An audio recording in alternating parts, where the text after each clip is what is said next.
เห็นบอกคุณมหาคุณเองก็เป็นคนที่คุณแม่แนะนำให้ทาน คืออย่างนี้ครับผม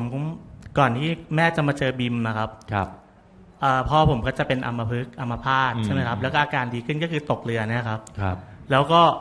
โอ้โหคนนู้นคนนี้ก็แนะนำทุกคนผมว่าทุกคนเป็นนะครับว่ายาตัวนี้ดียาตัวนี้ตัวนั้นดีครับไอ้เราก็เขาก็กินหลายตัวก็เอาพูดตรงๆก็คือก็ตอนแรกก็ไม่เชื่อมั่นนะครับผมค่อนข้างจะมีอคติกับบิมมาสูงแล้วเพลินครั้งล่าสุดประมาณ2 เดือนที่แล้วก็ไปอยู่กัมพูชาค่อนข้างนานแล้วผมก็กินเยอะครับไม่ได้ทำอะไรก็จะอ้วนขึ้นแล้วภูมิแพ้ที่เป็นก็คือจะเยอะอยู่แล้วครับแล้วก็คือเริ่มรู้สึกว่าตัวเองแย่ครับแล้วแม่ก็เลยเอากินซะหน่อยสีเขียวเนี่ยกินซะหน่อยก็ตอนแรกก็โอ้เราอคติไงครับเราว่าเขาไว้เยอะแล้วก็ไปแอบกินยังไงฮะก่อนกินเท่าไหร่แอบคือตอนนั้นกลัวเขารู้ก็จะทานแค่วันละเม็ด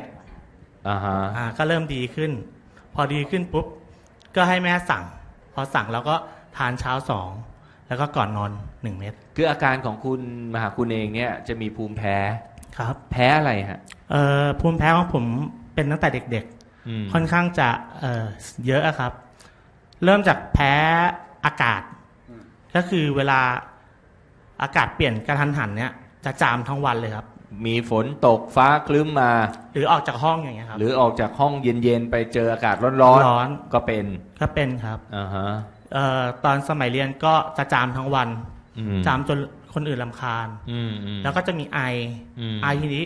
ก็จะเริ่มมีเสมหะเจ็บคออะไรอย่างเงี้ยครับมันเกิดจากภูมิแพ้ด้วยครับแล้วไม่สบายรุนแรงถึงแค่ไหนเวลาแพ้ทีก็มากนะครับแต่ว่าส่วนแต่ก่อนไม่ได้อยู่กับครอบครัวก็จะอยู่โรงเรียนประจำก็จะไม่ค่อยได้บอกใครก็อย่างแพ้แดดอย่างนี้ก็คือจะถึงขนาดที่ว่าผิวหนังลอกอะครับลอกเป็นขุยๆเลยเป็นขุยๆเลยลอกเป็นขุยๆนี่ก็โดนแดดที่กัมพูชาก็ยังเป็นอยู่เพียงแต่ว่าพอทานวิมไปแล้วมันน้อยลงครับจากที่ว่าลอกหมดเลยก็จะกลายเป็นแค่ผิวหนังหลุดเป็นบางส่วนอาการแพ้ขนสัตว์ก็ไม่มีแล้วครับจางหายไปแพ้ฝุ่นก็น้อยลงแพ้ฝุ่นขนาดที่ว่าบางทีไอไม่หยุดเลยไอจนแบบเจ็บท้องเจ็บหน้าอกไปหมดเลยครับอาจารย์ครับภูมิแพ้เป็นอาการที่บิมเข้าไปทำปฏิกิริยาได้อย่างมีประสิทธิภาพใช่ครับก็จากการที่บิมสีเขียว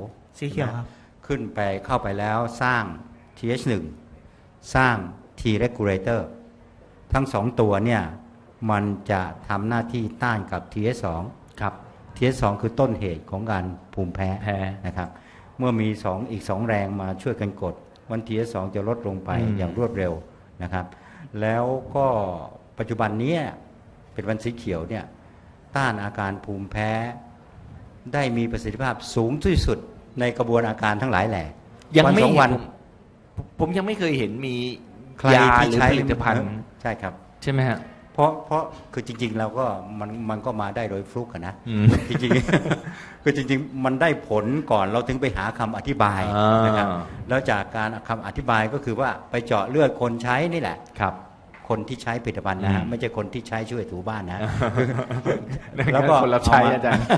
ไม่ใช่คนรับใช้ก็แล้วก็มาดูว่ามัน4 เม็ดต่อวันทำให้ TH1 TH2 TH17 แล้วก็ T reg เปลี่ยนแปลงไปยังไงเมื่อนั้นเราถึงบิงโกบอกว่าชัดเจนเมื่อ TH1 เพิ่มขึ้นเกือบ2 เท่านะครับแล้วก็ TH17 ก็เพิ่มขึ้นนะแต่เพิ่มขึ้นตรงนี้มันไม่ได้ทำให้เกิดอาการแพ้ภูมิตัวเองรุนแรงขึ้นเพราะว่าภูมิแพ้ไม่ใช่แพ้ภูมิตัวเองคนละอาการกันแต่มันไปเพิ่ม T reg อีก1 เท่าตัวเพราะนั้นทั้ง2ตัวทั้ง T1 และก็ T reg มันก็ไปกด TH2 นะครับ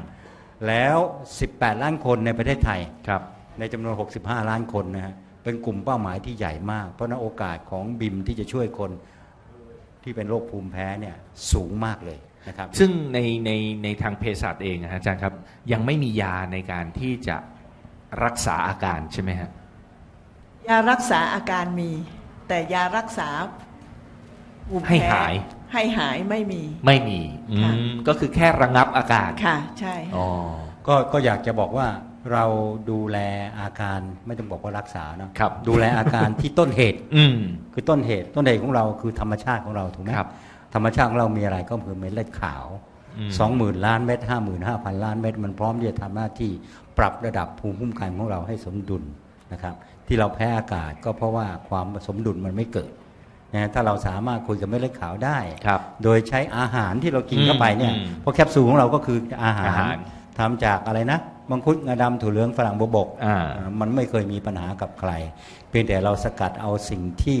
มันช่วยในการปรับระดับภูมิคุ้มกัน มาผสมกันในศาสตร์ที่เรียกว่าการเสริมฤทธิ์ ครับ แล้วให้มันเสริมฤทธิ์แล้วให้ประสิทธิภาพเพิ่มขึ้นหลายเท่า แล้วก็ฟลุก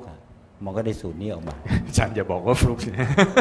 เป็นความบังเอิญฮะเป็นความบังเอิญอ่ะจริงๆแล้วเรื่องของการรับประทานแคปซูลของเราเนี่ยก็รับประทานได้โดยที่ไม่ได้มีเรื่องของคำว่าเกินปริมาณ ครับ แล้วก็ไม่มีสารตกค้างด้วย ไม่มีทางเป็นไปได้ ยกเว้นกินวันละกระปุก อันนั้นก็ไม่ได้เรียกว่ากินกันแล้วฮะ ก็คือไม่มีสารตกค้างรับประทานได้เป็นประจ ครับ ำนะฮะก็จะทำให้ร่างกายแข็งแรง ทุกวันนี้ภูมิแพ้หายไป ยังไม่ถึงหายเพราะว่าผมทานได้ประมาณเดือนกว่า อ๋อเพิ่งทานได้เดือนกว่า ก็ถามว่าดีขึ้นกับตัวยาอื่นที่เคยทานมาไหม อืม ก็บิมให้ผลค่อนข้างจะดีมากถามว่าแต่ก่อนผมอคติใช่ไหมครับคุณต้นเดี๋ยวนี้ผมค่อนข้างจะเชื่อมั่นจากที่ว่าเนี่ยครับขอโทษนะครับ ผมเป็นแพ้ถึงขนาดที่ว่ามีรอยบนหน้าผากเพราะว่าเราต้องขยี้ตา อ๋อมัน แล้วก็ คัน ขยี้หน้าผากอะไรตลอดเวลาครับ เออ มันก็จะไม่จางหายไปเลยครับ อ่าฮะ ก็ตอนนี้ถามว่าไอ้สิ่งที่ผมทำอยู่เนี่ย ผมมานึกนึกกับตัวเองเนี่ย ครับ มันไม่มีอาการอย่างนี้แล้ว อืมอืมอืม ก็ถือว่าค่อนข้างจะภูมิใจอะครับ ก็คุณภาพชีวิตก็ดีขึ้นแหละ แล้วก็มั่นใจมากครับ เออ ผิวตรงเนี้ยมันจะสวยขึ้นแล้ว เดี๋ยวมันจะค่อย ขอบคุณ ๆจาง อา ล จาง รย์ ใช่ไหมฮะอาจารย์ ครับ อ่า มันก็จะจางลง อย่างนี้ก็คือต้องทานไปตลอด ก็ลดปริมาณลงได้ อืม เหลือวันละ2 เม็ดก็พอ คือถ้าไม่ไปเจอสิ่งกระตุ้นใช่ไหมฮะอาจารย์อภัยครับ แล้วอย่างคุณพ่อผมนะครับเป็นอัมพฤกษ์อัมพาตประมาณ 4-5 ปีแล้วเนาะ อืม แล้วก็คือทำงานได้ประมาณ 98%ใช่ไหมครับ อาการของท่านก็คือจะไม่มีเหงื่อ แล้วก็การรับอุณหภูมิปกติเนี่ยจะไม่เหมือนกับพวกเรา อย่างเช่น พวกเรารู้สึกร้อน ครับ ท่านจะหนาวท่านหนาวเราหนาวท่านก็จะร้อน อ๋อ แล้วก็จะหงุดหงิดตลอดเวลา อืม ไม่ค่อยพูดจะโมโหตลอด อ่าฮะ แต่พอทานไปได้พร้อมกับแม่ พ่ เนี่ อย ค กั รั บบ แม่อ่าฮะ ก็ค่อนข้างจะดีใจครับ มีเหงื่อ จากที่ว่าไม่ต้องอาบน้ำอาบน้ำทีก็ไม่มีเหงื่อครับ ไม่มีกลิ่นตัว ผมว่าดีนะ ก็เริ่มมีเหงื่อครับ มันแบบแล้วก็ เริ่มกลับมา หงื่อต้องระบาย เป็นปกติใช่ไหม ใช่ครับ อ่า เริ่มแบบอาการแบบร้อนก็เริ่มร้อนแล้วเริ่มร้อนเหมือนเราแล้ว ก็มันเป็นการคลายความร้อนของร่างกายอ่ะเหงื่อ ครับ อ่า แล้วก็เริ่มพูดจาปกติมากขึ้น จากที่ว่าหงุดหงิดโมโหตลอดเวลา อืม ก็เริ่มใจเย็นแล้วก็พูดคุยได้ ส่วนหนึ่งมาจากแม่อารมณ์ดีขึ้น พ่อก็อารมณ์ดีขึ้นตามด้วยป่ะ ผมว่าอาจจะเพราะว่าแบบไม่เครียดเรื่องโรคภัยไข้เจ็บของตัวเองเรื่องสุขภาพอะครับ ก็เลยอารมณ์ดี ถ้าเกิดแบบตอนนั้นอย่าง600อย่างเงี้ยไม่รู้ว่าเป็นอะไร ครับ ก็เครียดพอเครียดเสร็จแล้วก็ทุกข์ใจ โอ้นั่นคืออาการที่รุนแรงที่สุดก็คือความเครียดนั่นแหละนะฮะครับอาจารย์เสริม อาการที่ว่าเนี่ยเกิดขึ้นจากเส้นเลือดฝอยอุดตัน หรือว่าเส้นเลือดฝอยแตก คือตกเรือนะครับพอตกเรือแล้วกระดูกต้นคอครับข้อ3กับข้อ4หลุดจากกัน อ๋อครับ แล้วก็เส้นเอ็นเกือบฉีกขาดหมดเลยครับ ครับ แล้วอาการตอนนี้คือยังไงฮะเดิน ก็คือฝึกหัดเดินใหม่หมดเลย แล้วก็ ถามว่าปี ฝึกหัดการใช้ชีวิตการขับถ่ายทุกอย่างใหม่หมด ตอนนี้เริ่มเดินได้แล้ว ตอนนี้กับประมาณ 97-98%ปกติ โอ้ ค โห รับ 97-98 นี่ก็เยอะนะฮะผมยังไม่ถึงเลยฮะ ดีขึ้น 90 หมายถึงอาการดีขึ้นนะครับ ไม่หมายถึงว่า ดีขึ้น 97 ครับผม ความสมบูรณ์ในการใช้ร่างกายใช่ไหม ปก ฮะ ติครับ สูงนะฮะอาจารย์ สูง ผมว่าผมยังไม่ ดี ถึง ใจ เล ด้วย ย ฮะ ขอบคุณมากครับ ดีใจด้วยครับ ครับขอบคุณมากครับขอบคุณครับ